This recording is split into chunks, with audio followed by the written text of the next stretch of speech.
Hello friends, welcome to BPSC मेरा है YouTube channel. आप सभी का एक बार फिर से बीपीएससी मेरा है यूट्यूब चैनल पे स्वागत है। तो हम लोगों ने पिछले क्लास में जो मेजर कमेटी हमारे कॉन्स्टिट्यूएंट असेंबली में बनाया गया था, जो रिस्पॉन्सिबिलिटीज़ दी गई थी कि इनको क्या दी गई थी, उसके बारे में हम लोगों ने पढ़ लिया था।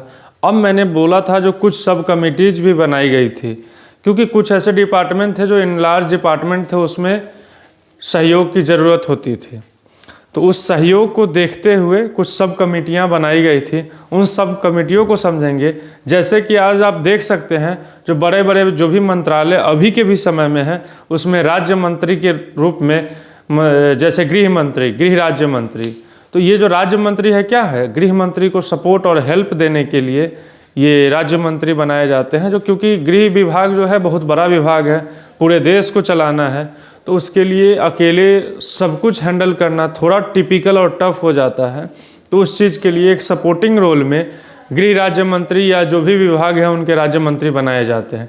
ठीक उसी प्रकार से जिस प्रकार से कॉन्स्टिट्यूएंट असेंबली जिस समय बना था, तो कुछ ऐसे डिपार्टमेंट थे जो बहुत बड़े डिपार्टमेंट थे और उसमें बहुत ज़्यादा रिसर्च की ज़रूरत थी। तो उन सब चीज़ों को देखते हुए कुछ सब कमेटियाँ बनाई गई थी। आइए उस सब कमेटियों को हम लोग देखते हैं जो क्या थी सब कमेटी और उनके कौन थे chairman. Fundamental rights sub committee, JB Kripalani. देखिए, फंडामेंटल राइट जो आपको मौलिक अधिकार आज दिख रहा है, जिस समय फंडामेंटल राइट्स हमारे कॉन्स्टिट्यूशन में बनाया गया था, जिस समय कॉन्स्टिट्यूशन 7 फंडामेंटल राइट्स थे, जिसमें से बाद में राइट टू प्रॉपर्टी को हटाकर उसको लीगल और कॉन्स्टिट्यूशनल राइट कर दिया गया। तो अब हमारे कॉन्स्टिट्यूशन में 6 फंडामेंटल राइट्स है। तो फंडामेंटल राइट मौलिक अधिकार एक इतना बड़ा भास्ट विषय और उस समय रिसर्च का विषय रहा होगा जिस समय संविधान बन रही थी, क्योंकि आपको सबको लेके चलना है और सबको एक रूप का अधिकार मिले, किसी के साथ भेदभाव ना हो, उस तरह के अधिकार को बनाने के लिए जिसमें बड़े हो या छोटे, जिसमें ऊंचा हो या नीचा, सबको एक समान रूप अधिकार मिले, उस चीज़ को 7 चीज़ जो लाया गया होगा उस समय, समझ रहे हैं, उस 70 चीज़ों पर डिस्कशन हुई होगी, तब जाके 7 चीज़ें आपके संविधान में अंकित हो पाए। तो उसी के लिए सब कमेटी बनाया गया था, जिसके अध्यक्ष थे उस समय सब कमेटी के जेबी कृपलानी। उसके बाद था माइनॉरिटी सब कमेटीज, एच.सी. मुखर्जी। अब क्या था, हमारे देश में मेजॉरिटी और माइनॉरिटी, माइनॉरिटी मुस्लिम सिर्फ उसमें नहीं आते हैं, सिख, एंग्लो इंडियन, क्रिश्चियन सभी माइनॉरिटीज़ में आते थे। तो उन सभी के अधिकारों के लिए, उन सभी के व्यवहारों के लिए, उन सभी को एक रूप अधिकार मिल सके, उसके लिए भी किसी तरह की बायसनेस ना हो पाए, उस चीज़ के लिए सब कमेटी बनाया गया और उनके अध्यक्ष थे HC. Mukherjee. North East frontier tribal areas and Assam excluded and partially excluded sub committee, जिसमें गोपीनाथ बारदोली उनके अध्यक्ष थे। इसमें क्या कह रहा है, जो अभी हमारा नॉर्थ ईस्ट है, आसाम, मणिपुर, मिजोरम, ये जो क्षेत्र है भारत में, अभी भी कहीं ना कहीं जो हमारे मुख्य धारा से अलग की धारा उधर बहती है। अब बहुत चीज़ें सामान्य हो रही है और धीरे धीरे लोग कनेक्ट हो रहे हैं इस ग्लोबल वर्ल्ड में, बट उस समय ये कहीं ना कहीं हमारे मेन स्ट्रीम से अलग था। तो उस चीज़ के लिए भी सब कमेटी बनाई गई, वहाँ कुछ अलग अधिकार दिया गया, वहाँ के विकास के लिए अलग से प्रोजेक्ट चलाने के लिए या वहाँ के लोगों को एक अपने ढांचा में ढालने के लिए कुछ चीज़ें की गई। तो उसके लिए जो सब कमेटी बनाई गई थी, गोपीनाथ बारदोली।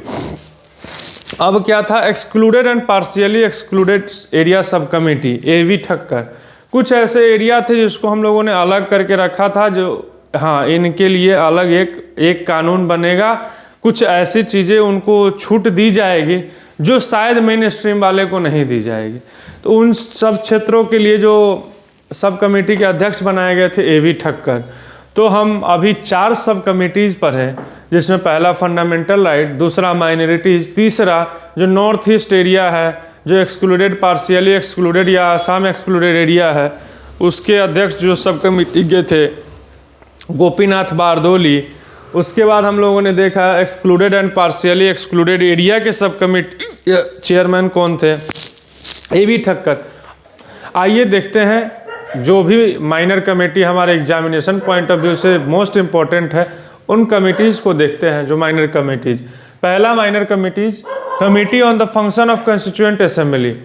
अब अभी के सिनेरियो में मैं उसको कंपेयर करके बताऊं, और बताना इसलिए ज़रूरी समझते हैं ताकि आप लोगों को आसानी से समझ में आ सके। जिस प्रकार से अभी संसदीय कार्य मंत्री होते हैं, उसी तरह से उस समय जो संविधान सभा बनी थी, उस संविधान सभा के कार्य प्रणाली को या देख रेख किस तरह से कार्य व्यवस्था चले, उस चीज़ का जो देख रेख के कमेटी के अध्यक्ष थे जीवी महाबलंकर। उसके बाद है order of business committee. Order of business committee के जो अध्यक्ष थे doctor K M Munshi. House committee P Pattabhi Sitaramayya. Ad hoc committee on national flag doctor Rajendra Prasad. अब यहाँ एडहॉक कहने का मतलब क्या था? अब एडहॉक कहने का रीज़न है, जो हम लोग किसी भी देश का जो ध्वज होता है या जो रिप्रेजेंटेशन के लिए फ्लैग होता है, उसको बार बार तो चेंज किया नहीं जाता है, तो उसके लिए भी जो भी कमिटीज़ बनेगी, सिंगल कमेटी बनेगी, और उसके जो अध्यक्ष थे डॉक्टर राजेंद्र प्रसाद थे। तो इसको एडहॉक का मतलब होता है temporary. Special committee to examine the draft of constitution Alladi Krishna Iyer, Krishna Swami Iyer, Alladi Krishna Swami Iyer. और क्रेडेंशियल कमेटी अल्लादी कृष्णा स्वामी अय्यर, इन दोनों के अध्यक्ष कृष्णा स्वामी अय्यर थे, अल्लादी कृष्णा स्वामी अय्यर। मोस्ट इंपॉर्टेंट है, जो एग्जाम में 2 चीज़ आ चुका है, जो कमेटी ऑन नेशनल फ्लैग के अध्यक्ष कौन थे, और special committee to examine the draft of constitution, मतलब जो कॉन्स्टिट्यूशन को ड्राफ्ट किया जा रहा था उसको भी देख रेख करने के लिए एक कमेटी बनाई गई थी, उसके अध्यक्ष कौन थे? अल्लादी कृष्णा स्वामी अय्यर। अब जो है finance and staff committee doctor Rajendra Prasad. तो यहाँ देखिए अल्लादी कृष्णा स्वामी अय्यर किन किन चीज़ों को देख रहे थे? क्रेडेंशियल कमेटी और special committee to draft of constitution, और फाइनेंस एंड स्टाफ और ad hoc committee on national flag doctor Rajendra Prasad. तो इन दो, जैसे अभी हम लोगों ने सब कमिटीज़ देखा और अभी माइनर कमिटीज़ देखा, इसके बाद जो कुछ स्टैटिक पोर्शन जहाँ से क्वेश्चन डायरेक्ट पूछा जाता है आपके वनडे एग्जामिनेशन में, तो हम लोग अगले क्लास में जो देखेंगे डायरेक्ट सिंगल लाइन में कौन सा क्वेश्चन कहाँ से उठ के आता है, और उस पॉइंट को डिस्कस करेंगे। और उसी के साथ कोशिश करेंगे जो अगले दिन आपका क्लास जो चैप्टर 2 हमारा चल रहा है मेकिंग ऑफ कॉन्स्टिट्यूशन, उसको समाप्त करके और प्रैक्टिस क्वेश्चन भी आप लोगों को जल्दी से प्रोवाइड कर दिया जाए ताकि आप लोग प्रैक्टिस कर सके। तो आज के लिए इतना ही।